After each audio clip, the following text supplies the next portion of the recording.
Hello, welcome to the Parenting Program Show. I am your host, Jeremy, the Kung Fu Guy. I am a force of nature married to another force of nature. Her name is Autumn, and we have two amazing, explosive balls of energy called kids. I am a speaker, teacher, author, catalyst, and Kung Fu master, here to help you empower your kids to speak up and own their voice. We're going to unlock and remove the chains of childhood that seem to hold us from our destiny with the tools to have inner strength, confidence to speak up, be heard, and be understood. Let's go play. Game on, yo.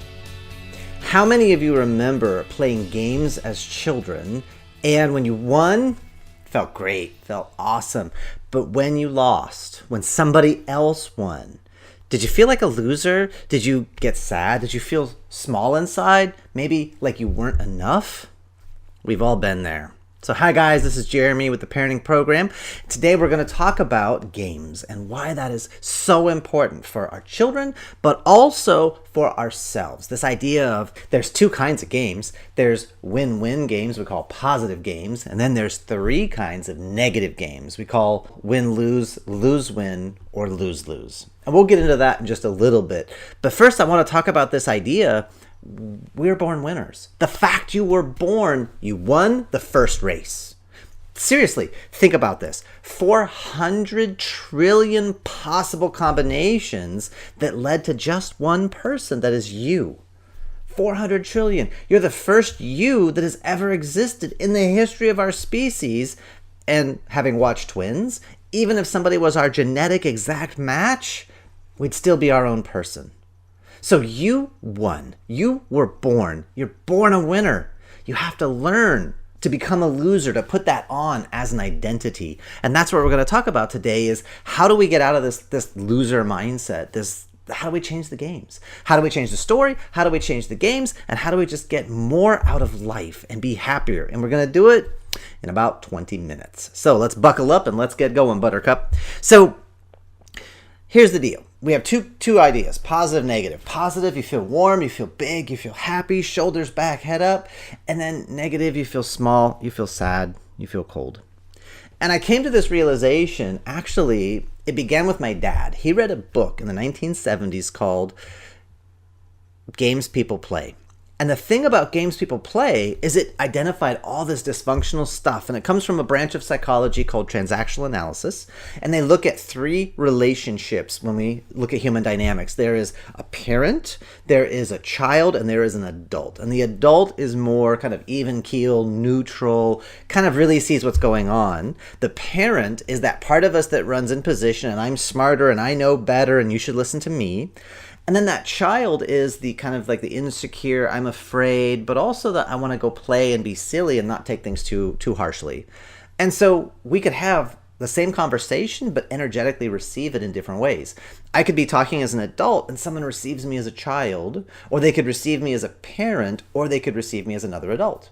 Or I could be talking as a parent, trying to scold somebody as a child, and they come back at me as a parent. So the idea of transactional analysis is to start looking at different ways to explore the dynamics and the power structure between two or more people.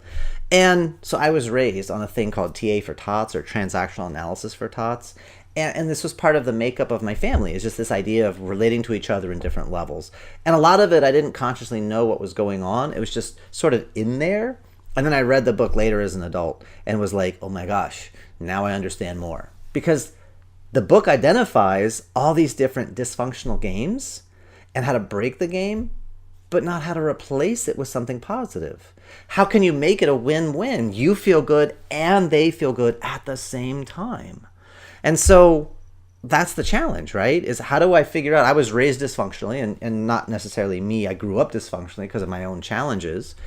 But you know, you're with people and you have these different dysfunctional games. How do you change them? How do you adjust them? Well, let me tell you how I arrived at that realization. I was an early instructor. I was young. I was in my 20s. And I was, I'd fall into that positional do it because I said so. I'm in charge. I'm the Sifu thing. And I had a student, and he was 4. And we'll call him John. All of my students, all my people and examples, they're going to be either John or Jane. Unless their real name is John, in which case it'll be Bob. Because I just don't want to identify whoever out of respect for their privacy. So I'm working with little Johnny, and I had permission from mom and dad to pick him up like a sack of potatoes if he wasn't listening, because I had to have a way to get control when I was teaching class. And this was early in my teaching, so it was just him and me on the training floor. And he wasn't listening. And we had a 1,800 square foot training floor for a little tiny 4-year-old, and he's running around like crazy. And I'll say this, and he'll just laugh and run. And I'm starting to get kind of frustrated with that, getting kind of angry, if I'm honest. And, I warned him, hey, you got to line up. We got to do this. We got to do that. If you don't, I'm going to pick you up like a sack of potatoes, because I had permission, like I said. And he giggled and ran away. And that was it. I was done. I'm like so done with this. And I went over and I snatched him up and I put him over my shoulder, not violently, but just inside. I was just like, how dare you? Who do you think you are? And as I grabbed him and put him over my shoulder, he had the biggest smile on his face and he was just laughing. And I realized I just got played by a 4-year-old. He didn't take my self-control. I gave it to him. He wasn't playing my game. I was playing his game. He played the chase me game. He played the pick me up game. Oh, you beautiful little soul. You son of a mother. Oh. And a light bulb went on in my head, and I realized I gave him that control. He didn't take it. He didn't even want it. He didn't even care. He just wanted energy. He wanted connection. And I was putting all these obstacles in the way. I was putting all this structure in the way for me to give you love, for me to give you connection, for me to do X or Y or Z. You must first comply with my rules and my... And there it is. And that's when I began to realize, well, let me just find a better way to do this. Let me influence him. Let me just guide him. And it's going to be a whole lot easier process for both of us. And so, I had to say thank you to him later, in my heart and in my soul and just how I interacted with him, because he taught me such a great lesson. I had been playing the I'm in charge game. And that's a horrible game to play with little kids, especially 4-year-olds who don't want to listen because they've got this giant floor that they want to run around and play in. So, I can still be in charge. I can still be in control, but instead of from a position... because, safety, I'm the adult, I can be from a place of influence. I need to be guiding this young man. I'm a guardian to keep him safe because he doesn't know where the boundaries are and he could run into stuff. But my job is to guide him and to increase his awareness, increase his ability to choose for himself. Aha! That made life a whole lot easier. And then I had another opportunity with another young man, also coincidentally named John. Crazy. And coincidentally, this is another 4-year-old. And in my old school, we used to have an area on the training floor where we had to put together puzzle mats, take apart puzzle mats. And there's interlocking safety for us to train on. And so I'm trying to get the lines put together, and I've got a row of 4, and he's got a row of 3. And he's standing on the row of 3 as I'm trying to move it, and it's just not going anywhere. And he's trying to pull the row of 4.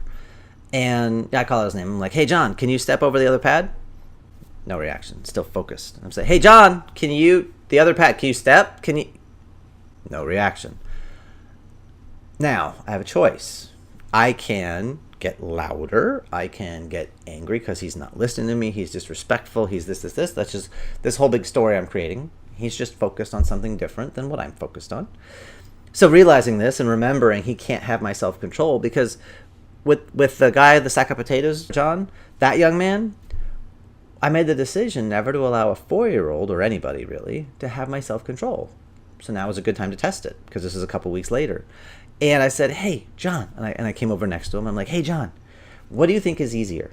Do you think it's easier to move the 4 big heavy pads or the 3 light little pads? And he stopped what he was doing, and he looked, and he went, the 3 little paths? And I said, you're exactly right. Can you step on the other side with me on top of these 4, and then we'll move the 3 together as a team? And he was like, sure. And I was like, awesome, dude. And then we moved it, and I was like, wow, you're so strong and so helpful, and you're such a great listener. Thank you. High five. I'm proud of you. And he lit up, and he was so proud of himself for listening and being helpful. So what I encourage you to do is start to think about what's going on with the energy flow between you and other people. Because the truth is, human beings are born to play games, and we are wired to win the games we play. If you're playing a game that you can't win, then you'll switch games. Instead of playing the I'm a winner game, you'll play the I'm a loser game, and you'll like tear yourself apart and say bad things about yourself and go in the garden, throw dirt on your head, eat worms, rip your clothes, whatever the case. You're going to be the best poor me-er that ever existed in the history of our species. Congratulations. So we're going to play these games. What are we going to do about it? Right? You can choose. You can choose what you send out. You can choose what you get back. You can choose how you show up. So this is really this idea about playing these games. You have to make the decision to pivot, because we as adults, we're more aware. Now, when I'm coaching teenagers, a lot of times, I'll tell the teenagers they have to be the one to pivot simply because they're more flexible. Think about it. Your parents are a little bit older than you, right? Yeah. Great. So you know how to change and adapt. You're more flexible because you've had less time being you than they have being them. So they have a way that works and they know what it does. It doesn't work great all the time. But you're going to notice this and you're going to be able to adapt quicker. It's the same I'm going to offer you too. Now that you're listening to this podcast, you're getting these ideas, you have the ability to pivot quicker too. So this is important because we're going to play. Do you want your kids to feel small, sad, and cold? Do you like feeling small, sad, and cold? Do you like yelling at your kids and having to slam your hand down and drop the hammer and, nail them to the wall or whatever the thing, all these different metaphors that parents have for I'm angry and I'm at my breaking point and this is not okay. Do you like that game? Or do you want to play a different game?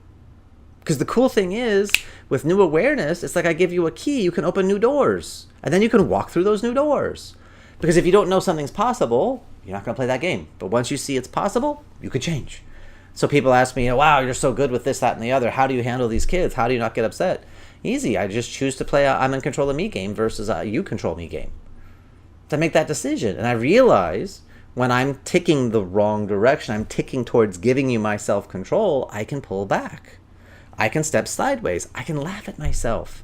I give myself permission to get out of that conversation. Does that make sense, ladies and gentlemen? Now, some people say, it can't be this easy. It can't be this simple that you just one or two little things and all of a sudden it's different. And the truth is, it can, it is, it does. It works. So when you set someone up to win and you help them to win with you, it becomes a self-fulfilling prophecy. It becomes a virtuous cycle because you make it easy for them to win. They like you. They like how they feel around you. It makes them easier for them to listen to you next time. You're building rapport. You're building influence. You're building a relationship. But when you give people pain, you give people challenge, you yell and scream, you're hurting that stuff. You're pulling it back. And why this matters the most is if you want your kids to develop emotional safety, you've got to be consistent. They've got to know that when they share something with you, you're going to receive it. You're going to acknowledge it, not jump down their throat. Because if they get pain for telling you the truth, they're not going to tell you the truth out of their own instincts for safety and self-preservation. So we want to build that trust. We want to build that ability to be emotionally strong. Then we've got to give them the floor. We've got to give them the spotlight. We've got to just say, hey, thanks for sharing. I appreciate that. Thank you for letting me know what's going on with you. That matters to me. We've got to tell them this stuff.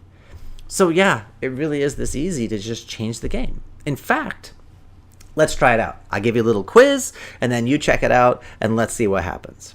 So here's the quiz. Are you ready? We're going to play a game. You're sitting with Billy, and you guys are playing. And all of a sudden, Billy's mom comes over and she starts to scold him. And she's like, Billy, you didn't do your chores. What are you doing here playing with these guys? You need to be getting X and Y and Z done. And Billy stops what he's doing and he looks up at mom and then he looks at you and he says, but mom, it's their fault. They wanted to come over and play. I wanted to get my chores done, but it's them. They did it. is Billy playing a win-win game? Is he helping you to feel good, him to feel good, mom to feel good? Or is he throwing you under the bus? Right? When he's making excuses and he's shifting the responsibility for things, some might say shifting the blame. But when he's moving that stuff over on you, what do you think? Do you feel good about that or not so much? Now, the uncomfortable question, when have you shifted the blame over to someone else because it's easier than taking responsibility? It's easier than saying, you know what, I messed up. It's my choice, my outcome. It was on me and I didn't follow through. That's a more uncomfortable conversation, but if that's the truth, go that direction. Just a little tip between you and me. Now, what would happen? Go back, rewind the clock, and now Billy's sitting there and mom is scolding him and he looks up at her and he looks over at you and he looks back at her and he says, Mom, you're right, I plumb forgot. They wanted to come over and play and I got so excited. So can you guys wait a few minutes? Mom, would it take me like 5 minutes, 10 minutes to get that done? Can they just hang out here? Are you guys okay to hang out here for a few minutes? And let me go get my responsibilities done, then we can come back and play? Now what do you think about Billy? How do you feel about that? Make sense? So this is the idea. We can start playing these different types of games by the way we communicate and also by the way we get on the kids, right? Because what if Billy's mom had come and said, instead of scolding him and saying, how dare you, and you didn't, like, excuse me, Billy, I know you're playing with these guys over here and having fun, but weren't you supposed to get X and Y and Z done? When would now be a good time to knock those out? Right? Because now I'm drawing his attention to a thing. Or if it's not that big of a deal, say, hey, Billy, I know you're playing right now, but before dinner, you need to get this and this done. Remember we had an agreement? And we'll talk about that later. You're not in trouble with me right now, but I just want to let you know we got to make sure we handle our responsibilities. Because I'm going to make dinner, right? And you like dinner. I like cooking. We all like eating. So I handle my stuff. What do you need to be doing for your stuff? Thank you, sir. I appreciate that. High five. And then moving on. So we can change these dynamics just by changing the language a little bit and by changing our outcome. Okay?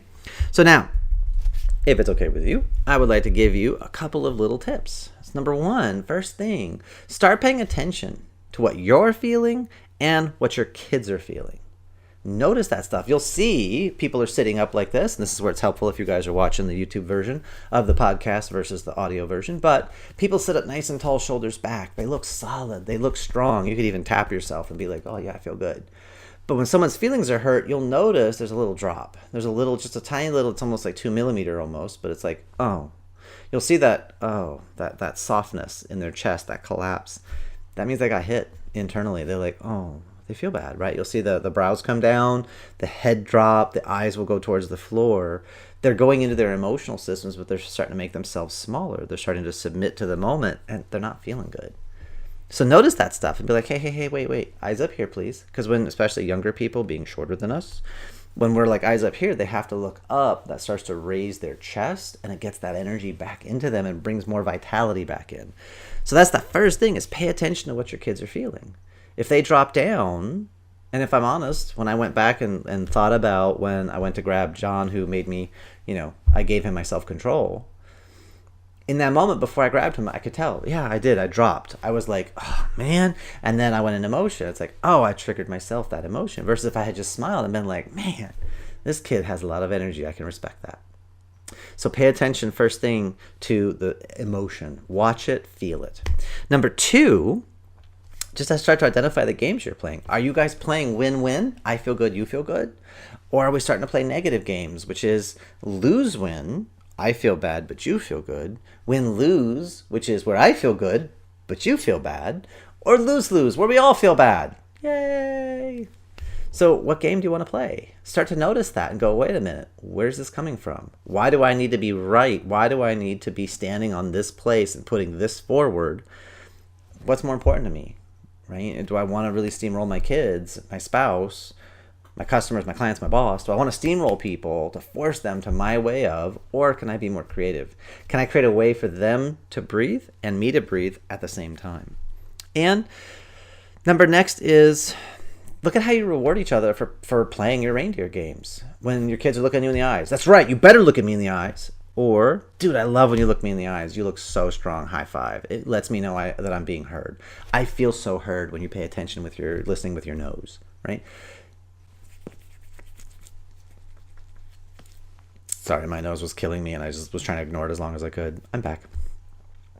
Another thing you can do is think about how you reward compliance or how you reward them playing your reindeer games. You could give them money, you could give them time, but I will tell you, people who have all the money they could ever want, acknowledgement in front of a peer group is massive, right?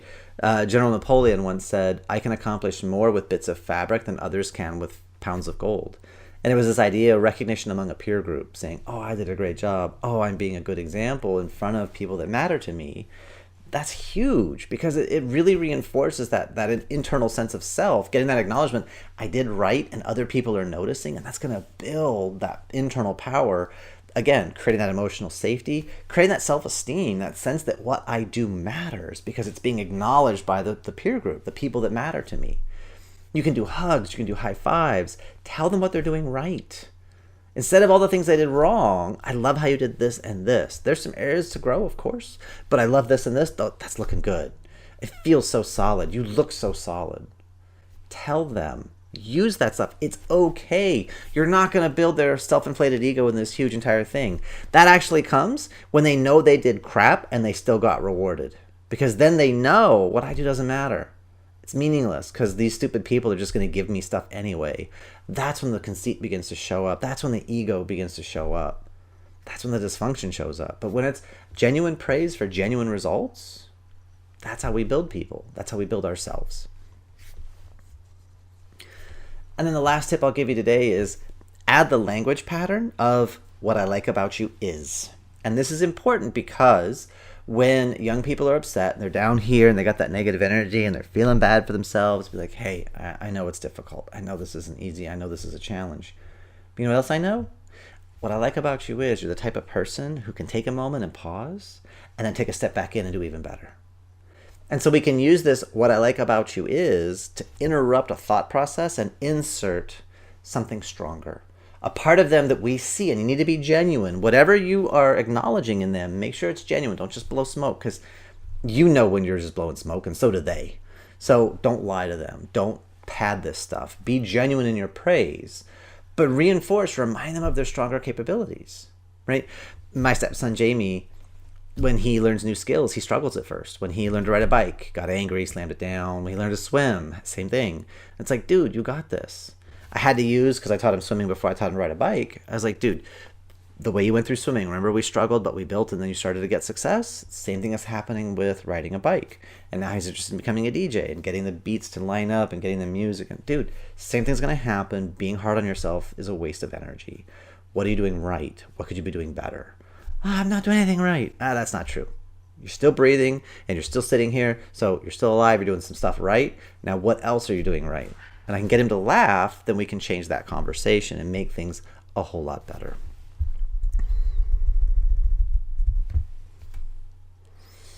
All right, so to recap today, we talked about this idea of win-win games. You feel good, I feel good. That's a win-win. That's a positive game. Negative, you feel bad, or I feel bad, or we both feel bad. Those are called lose-lose games. So which one do you want to play? Win-win or win-lose, right? And we talked about the idea of adding a language track, adding acknowledgement, telling people what they're doing right, giving them positive energy, rewarding them, not always with money, but rewarding them with your words, with your time, your attention. Those are the things that are going to help drive them and strengthen them on the inside and reinforce them socially on the outside with the people around them. And so today I want to leave you with a final thought. This is actually a quote from the comedian Lily Tomlin, and she had some great stuff that she said. And one of my favorites from her is, the trouble with winning in the rat race is you're still a rat. And to me, that totally marks the idea of a win-lose game. You win, but you still lose, because where are you? You're still in this place of struggle and competition. You haven't elevated. So you guys make it an outstanding day. I am Jeremy Roadruck, the Kung Fu Guy, here to help you empower your children to speak up and own their voice. And this has been the Parenting Program podcast. Thank you for your time, and I will see you when I see you. Bye.